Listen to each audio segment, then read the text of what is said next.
Hola a todos, soy Edgardo Garrido, esto es Ciencia Monte Adentro y quiero hablarles de una manera algo breve sobre dos temas importantes para nosotros en América Latina, la institucionalización y la integración.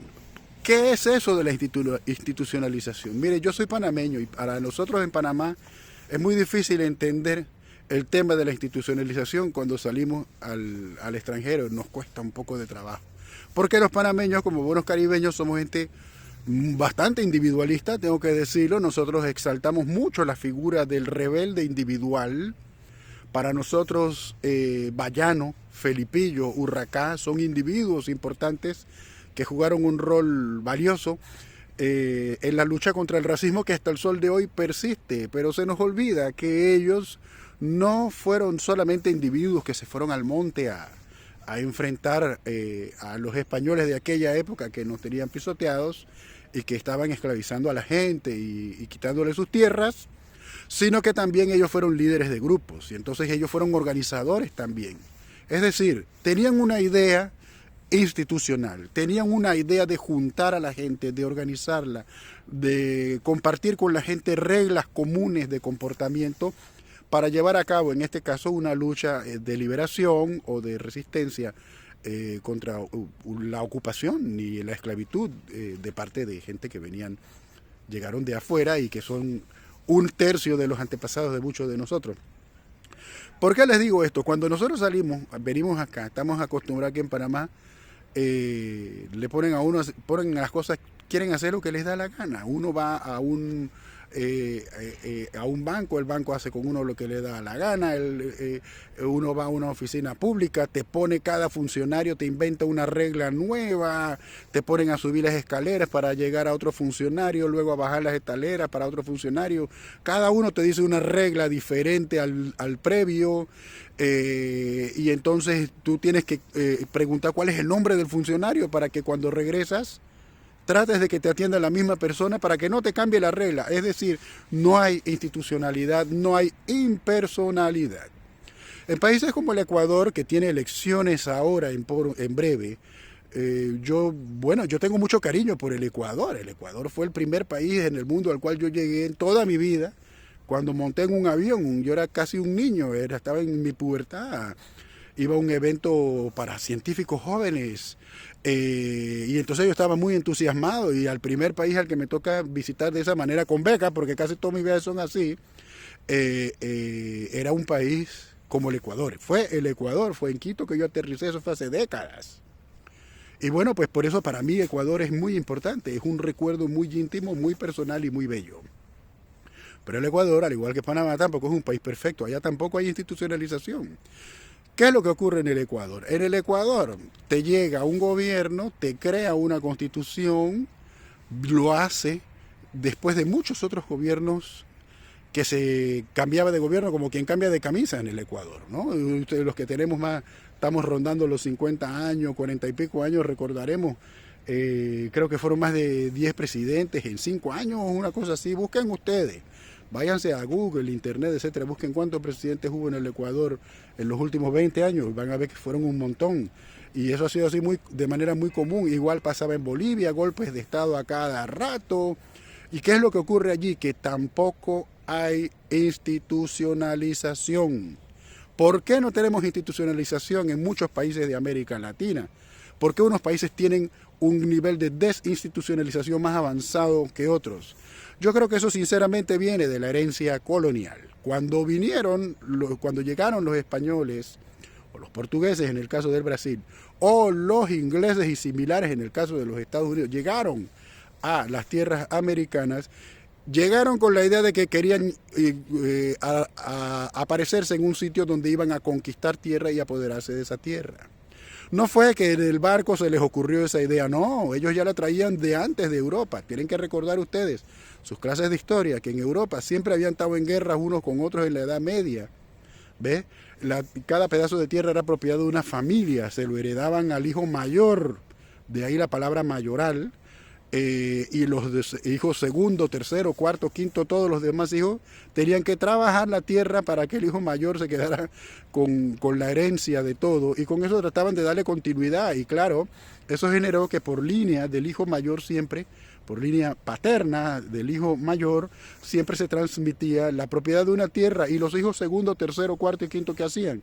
Buscaban otras tierras para conquistarlas por medio de las armas, es decir, quitársela al vecino, quitársela al otro que es diferente, o no importa, quitarle la tierra, y a partir de ahí empiezan muchas guerras europeas, que fueron guerras de despojo de tierras de unos a otros. Eso llegó a América, y en América se sigue practicando hasta el presente. Han cambiado muchas cosas.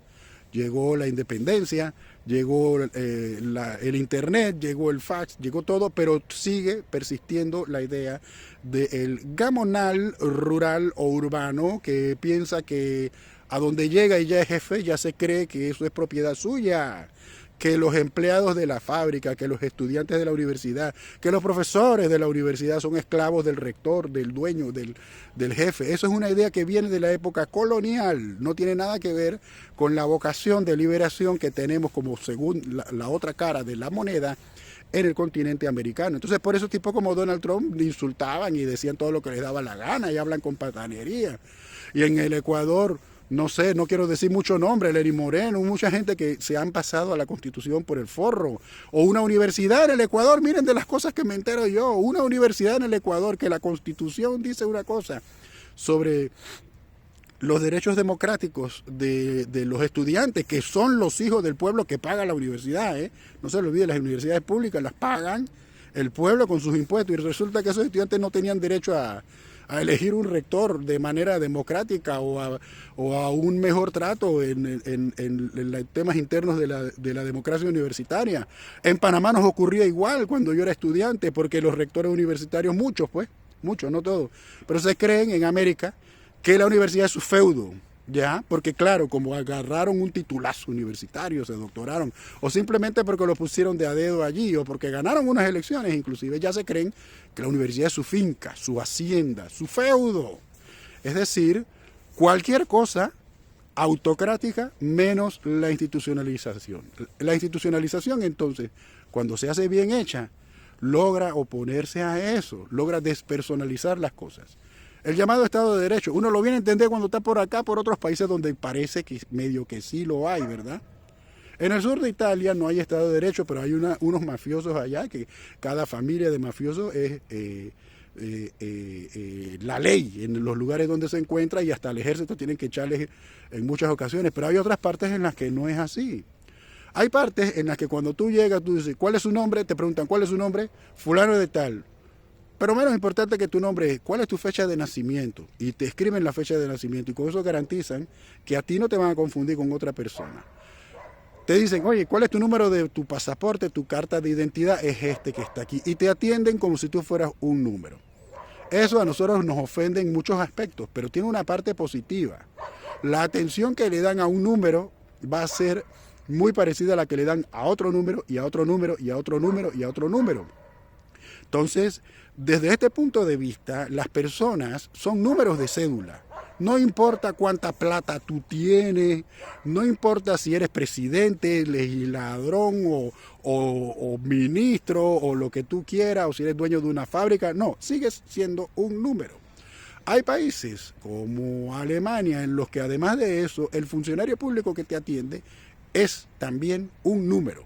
En vez de hablar con Johann Müller, burócrata no sé, del Ministerio de Finanzas, tú hablas con el señor 12542, por decir un ejemplo, y el señor 12542 es el que te atiende por el teléfono y toda la cuestión. ¿Cómo se logra eso? Bueno, pues eso se logra. Los países que han alcanzado eso, como Alemania, no lo lograron de la noche a la mañana. Lo lograron a través de muchas generaciones tratando de corregir problemas como la utilización antojadiza del poder, y lo lograron peleando en las calles, defendiendo lo que llaman la democracia, y que para nosotros llegó como una introducción europea, como una idea europea de la mano de nuestros colonizadores internos, los descendientes de los españoles, que somos nosotros mismos colonizando a nuestra propia gente, ¿ya?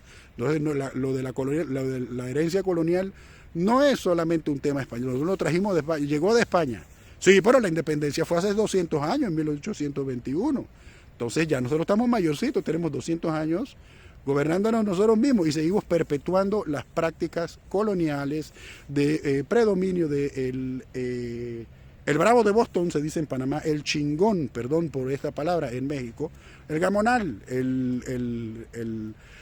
¿cómo se llama? El hacendado, ponle el título que tú quieras, hacendado, ministro, presidente, rector universitario, jefe, lo que tú quieras, pero sigue siendo la misma actitud de creer que está por encima de la ley, y por eso tú ves violaciones a la ley en los procesos judiciales. Los abogados hacen mucho billete, porque la ley sigue estando allí, sigue existiendo. Entonces uno que quiere violar la ley en contra tuya se busca un abogado, y tú tienes que buscarte otro, y se van a pleito, y te sacan plata a ti y le sacan plata al otro, y si tú eres más pobre, llevas la de perder, pues, porque puedes perder hasta tu casa en el absurdo de protegerte judicialmente de pleitos y de problemas, simplemente porque a ti como persona te la ponen. Entonces, eso es muy importante que en América Latina vayamos abandonando eso, porque le resta continuidad a la administración pública. Entonces tú tienes países como Panamá, que te cambia el presidente, te cambia el gobierno, te cambia el partido gobernante y para afuera todo el mundo, y votan a todo el mundo de su trabajo en la oficina pública. Y luego te traen un montón de gente a empezarlo todo de nuevo de cero, aunque hay ciertas cosas que no las mantienen de cero. Y en el Ecuador tú ves igualito, ¿no? Te sacan a la gente. Entonces, hay una diferencia entre el Ecuador y Panamá. En el Ecuador, en el año 2008, mal que bien, se juntaron a hacer una nueva constitución mucho más progresiva que la que tenemos nosotros en Panamá y que muchas otras que encuentras en otros países. En el Ecuador, por ejemplo, la constitución reconoce el derecho de todos los ciudadanos a tener un aire limpio, un agua buena y sana, a que la naturaleza esté bien. Es más, se le reconoce a la madre naturaleza el derecho de estar bien. Imagínate, sobre esa base, cualquier ciudadano, en principio, que vea una cosa mal hecha en el manejo de los desechos tóxicos, en la contaminación del aire, en la deposición de gases que te dañan la respiración, en la creación de barrios, de la urbanización, sin dejar áreas verdes con buenos parches de bosque para que todo el mundo tenga un pulmón para respirar un buen aire y protección de las aguas. Con una constitución así, cualquier ciudadano puede denunciar algo malo. En Panamá no lo tenemos, y por eso es que tenemos un montón de hidroeléctricas que le han hecho la vida imposible a gran parte de la población, quitándole su derecho al agua. Y el país bien gracias a usted, porque todo es legal, todo es constitucional. Claro, si tenemos una constitución runcha, ¿ves?, que desconoce la pluralidad étnica y cultural que tenemos también. En cambio, en el Ecuador no. Bueno, esa institucionalidad llegó con el gobierno de Rafael Correa. Digan lo que quieran. Digan lo que quieran. No la tuvieron antes en el Ecuador. Bueno, la intentó Eloy Alfaro. No la tuvieron en el Ecuador. En Panamá no la tuvimos. El intento institucional importante que tuvimos lo hizo Belisario Porras, contemporáneo y amigazo de Eloy Alfaro, pero después de Porras, que fue un presidente con éxito, porque a él no lo traicionaron como Alfaro. Cuando él lo traicionaron, él todavía no estaba en la presidencia, traicionaron, y ni siquiera hubo traición propiamente dicho, hubo un engaño por el cual mataron a Victoriano Lorenzo, que era un líder nuestro, indígena, muy carismático, que lo engañaron y lo mataron, y cuando Porras vio eso, él se fue del país, porque sabía que lo podían traicionar, pero al final no ocurrió. Las traiciones recurrentes, crónicas y persistentes, cada poco tiempo ocurren, sinceramente, me van a perdonar. No las he visto en México, no las he visto en el Perú, no las he visto en el Brasil, no las he visto en Chile, no las he visto en Panamá, no las he visto en Costa Rica, no las he visto por acá por Europa, no las he visto en África, las he visto más que nada en el Ecuador. Hay traiciones en otros lados, pero en el Ecuador es el pan nuestro de cada día. Entonces yo tuve colegas allá que se creían que tenían el derecho a negarme mi libertad de expresión, y me chingaron todo y me sentaron todo y me pusieron a capítulo. como le están tratando de hacer un colega o otro profesor universitario allá, solamente porque pensaba distinto de ellos y se atrevió a decirlo públicamente. Tienes estudiantes que los traicionan sus profesores mismos, estudiantes que están en biología, que estudian cosas biológicas, que van al monte junto con su profesor, y después su profesor los abandona, los deja ahí heridos por ahí regados.